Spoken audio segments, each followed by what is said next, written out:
জাতিত যে ক্ষতি হয়েছে আমাদের সেনাবাহিনী এবং বিডিআরের মধ্যে, এটা তো ক্ষতি তো আমরা পূরণ করতে পারবো না। সরকার এতদিন পরে একটা উদ্যোগ গ্রহণ করেছে, সেটাকে আমি স্বাগত জানাই। আমিও কিন্তু ভিকটিম, কারণ আমি থাকি বিডিআর মেন গেটের খুব কাছে। ওই সময়ে আমাদের কিন্তু এলাকা ছেড়ে যেতে হয়েছে।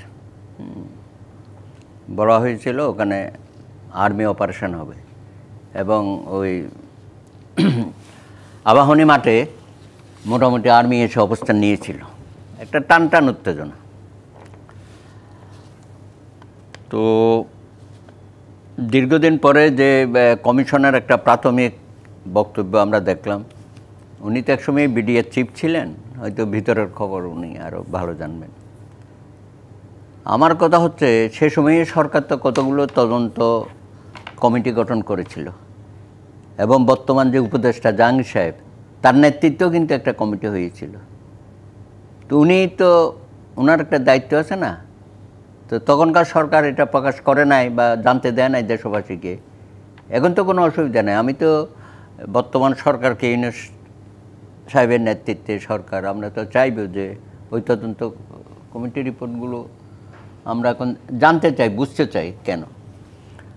কারণ আমরা এই ঘটনা প্রবাহে যে নামগুলো আসছে, নানকের কথা তখনও শুনেছি, তাপসের ওখানে মিটিং হয়েছে বারবার, তারা লিফলেট দিয়েছে সৈনিকরা, এগুলো সেই সময় তো আলোচিত বিষয়। আপনি দেখেন বিএনপি নেতা পিন্টুকে ঘটনার সাথে জড়িত বলে তাকে গ্রেপ্তার করে ফেলল, এবং খুবই দুর্ভাগ্য, জেলের মধ্যে তাকে মৃত্যুবরণ করতে হলো অনেকটা বিনা চিকিৎসায়। তো এইসব দুঃখজনক ঘটনা, এবং ৫৭ জন চৌকস আমাদের সেনা সদস্যদের আমরা হারিয়েছি।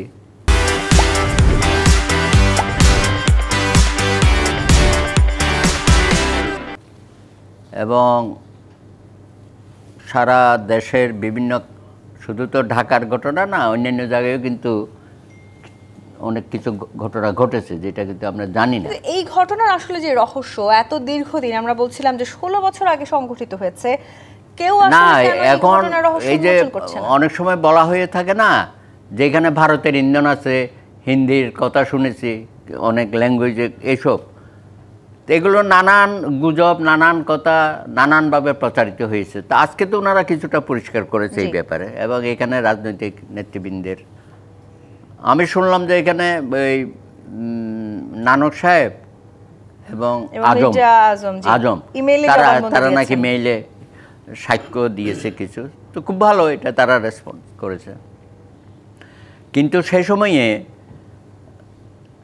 কেন জানি তৎকালীন শেখ হাসিনা খুব স্মার্টলি এটা করতে পারে নাই, পারেনি নাকি আসলে ওনার ইচ্ছার অভাব ছিল, করার মতো তার এটা দেখি নাই আর কি, বডি ল্যাঙ্গুয়েজে সেরকম কিছু দেখি নাই। বরঞ্চ যারা এই ঘটনাগুলো ঘটিয়েছে তাদেরকে নিয়ে, তখন তো বুঝে যমুনাতে উনি থাকতেন আর কি, সেখানে নিয়ে তাদের সাথে মিটিং করতেছে ঘন্টার পর ঘন্টা, আর এদিকে ঘটনা ঘটে যাচ্ছে। তো আমার কথা হবে যে জাতিত যে ক্ষতি হয়েছে আমাদের সেনাবাহিনী এবং বিডিআরের মধ্যে, এটা তো ক্ষতি তো আমরা পূরণ করতে পারবো না। এবং যে সমস্ত পরিবারগুলো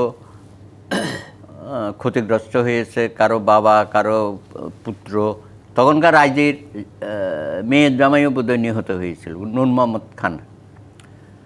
তো এগুলো অনেক ঘটনা, এরশাদ সাহেবেরও কোনো একজন আত্মীয় সে ঘটনা। তো যাই হোক, সবাই তো আমাদের লোক, আত্মীয়তা বড় কথা না, কিন্তু সরকার এতদিন পরে একটা উদ্যোগ গ্রহণ করেছে, সেটাকে আমি স্বাগত জানাই। পাশাপাশি তাৎক্ষণিকভাবে তখন যে এটা হয়েছে এনকোয়ারিটা, সেটা আমরা বুঝতে চাইছি সেটা নিরপেক্ষভাবে হয়েছে কিনা, সেটা প্রকাশ করা উচিত। কারণ এটা তো রাষ্ট্রীয়ভাবে করা হয়েছে, এটাকে কেন আপনি ধামাচাপা দেবেন?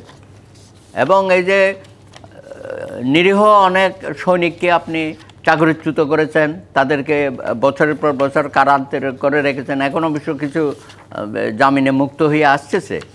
তারাও আবার যারা আসলে চাকরিচ্যুত হয়েছেন তারাও নানানভাবে আন্দোলনও করছেন, সেই উদাহরণও আছে আমাদের সামনে। আমি একটু মোহাম্মদ তবে এই ব্যাপারে আপনি সেনা প্রধানের বক্তব্য শুনেছেন? জি, দাড়ি কমা ফুল স্টপ বলে দিয়েছে।